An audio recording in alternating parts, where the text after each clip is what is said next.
The year before I retired, I watched a close friend get blindsided by a $4,000 car repair. Same thing could have cost her $400 while she was still working. Same bill. Completely different life on the other side of it. That moment made me sit down and ask myself, what am I leaving to chance that I could handle right now while I still have a salary behind me? What I figured out became the 5 things I want to share with you today. Because if I had known these things 10 years earlier, if someone had sat me down and been honest with me, I think I would have walked into retirement with a great deal less fear and a great deal more peace. So stay with me, because the 5th one especially, that is the one I wish somebody had told me when I was 50. The first thing is the one most people resist the longest: downsizing, or at minimum, genuinely reducing what your life costs every single month. I want to be honest with you about this, because I think people hear the word downsizing and immediately picture sacrifice, giving something up. And that is not what it felt like at all. When I started thinking seriously about retirement, I was still in a house that made complete sense for the life I had 20 years earlier. A life with children at home, a full social calendar that needed space, a guest room that got used maybe 4 times a year. I was paying for a life I was no longer actually living. That realization hit me quietly one Sunday morning. I was cleaning the guest room, a room nobody had slept in for 7 months, and I thought, I am spending real money every month to heat, cool, and maintain a room for guests who are not here. I started doing the numbers that same afternoon. Smaller house, lower mortgage, lower utilities, lower property taxes, lower maintenance costs. When I added it all up, the number I could free up every single month was genuinely more than I had projected. And when I looked at what that number would mean stretched across 20 years of retirement, it was a different life. A more comfortable, more flexible, more peaceful life. And here is the thing nobody tells you until you are on the other side of it. You will not miss what you left behind. Not the extra square footage, not the upkeep, not the expense. What you gain is margin, breathing room, the feeling that your monthly costs are something you chose deliberately, rather than something that is just happening to you by default. If you are within 3 to 5 years of retirement, sit down this week and look honestly at what your life currently costs. Then ask yourself, how much of this is actually my retirement life, and how much of it is just leftover from a chapter that has already ended? You might surprise yourself with what you find. The second thing is one I wish someone had told me clearly and firmly about 15 years ago. Take care of every medical, dental, and vision issue while you are still working. Every single one you have been putting off. The knee that has been bothering you. The dental work your dentist keeps recommending. The eyes you keep meaning to have properly checked. The procedure that is sitting on your to-do list collecting dust. Do it now, while you have your employer insurance, while the coverage is as good as it is ever going to be. I had a crown that needed doing for almost 3 years before I retired. Every time it came up, I said, I will get to it, I will deal with it. It was not causing serious pain, so it kept sliding to the bottom of the list. I finally had it done 14 months before I retired. Cost me my copay. That was it. I also had laser eye surgery the year before I left the school. I had worn glasses since I was 19 years old. Some people thought I was being indulgent. I thought I was being strategic. In retirement, on a fixed income, that same procedure would have felt like a significant decision. Under my employer plan, it was manageable, and I walked away from my working life with one less ongoing expense and one less thing quietly nagging at me. Think about it this way. Your employer insurance is one of the most valuable things you have right now, and most of us do not fully appreciate it until it changes. The day you retire, it changes. Go through your list. Eyes, teeth, anything that has been sitting there waiting for the right time. The right time is right now, while someone else is sharing the cost with you. Your retired self will be quietly grateful every single month that you did.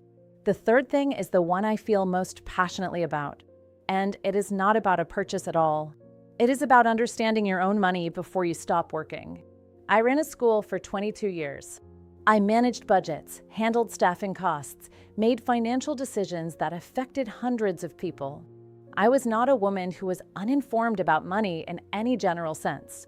But the specifics of my own retirement finances, the accounts, the withdrawal strategy, the tax picture, I had let that sit in someone else's hands for too long.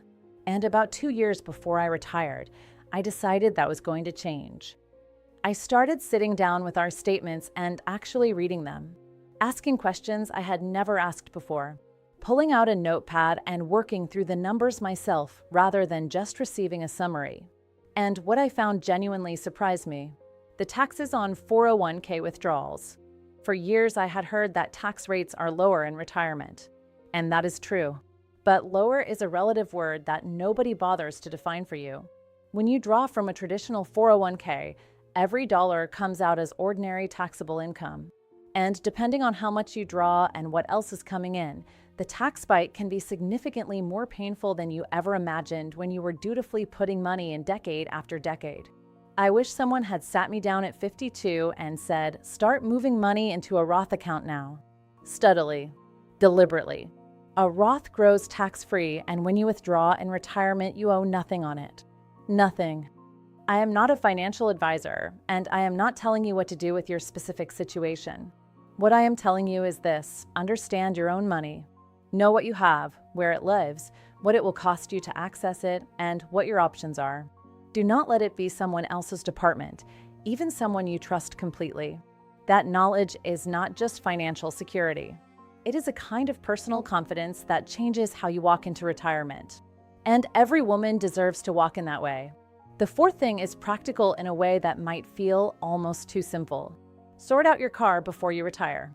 If your current car is getting older, if you know somewhere in the back of your mind that it is going to need replacing in the next few years, do it now, while you're earning, while the monthly payment sits against a working income rather than a fixed one. I traded in my car the year before I retired. The old one was fine, probably had another 2 or 3 years in it, but I did not want fine. I wanted to walk into retirement knowing I had a reliable car, a solid warranty, and no surprises lurking. Here's what people do not talk about enough. An unexpected car repair at 68 on a fixed income is a completely different emotional experience than the same repair at 58 while you are working.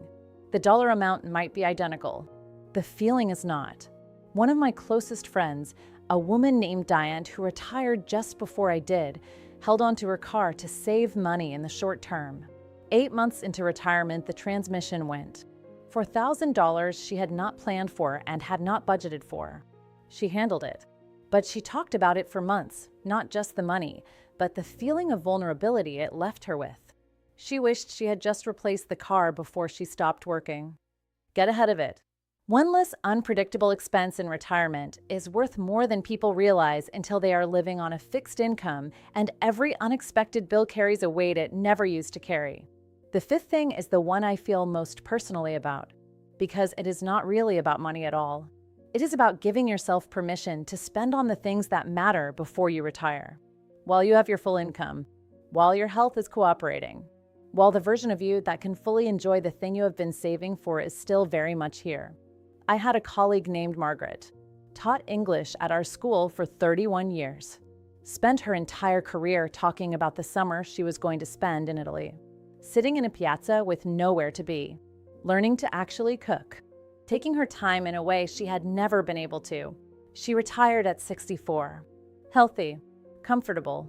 Italy's still on the list. At 67, she was diagnosed with a degenerative condition in her hip. Travel became complicated, then painful, then something she mostly watched other people do.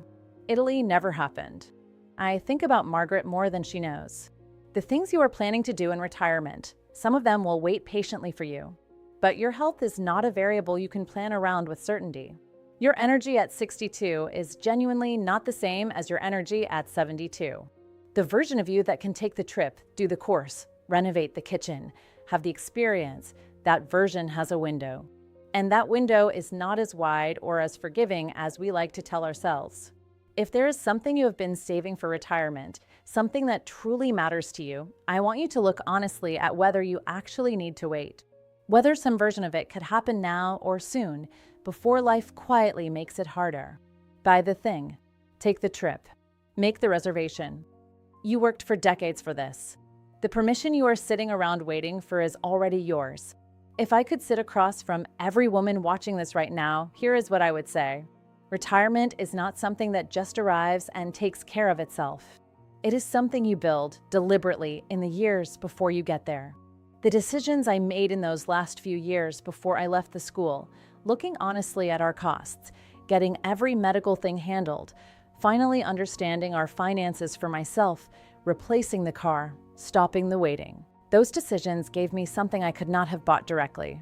They gave me the feeling that I walked into retirement ready. Not perfectly ready, but ready enough. And on the mornings when I wake up with nowhere to be and nothing pressing and the whole quiet day ahead of me, the first thing I feel is not worry. It is gratitude. That is what I want for you.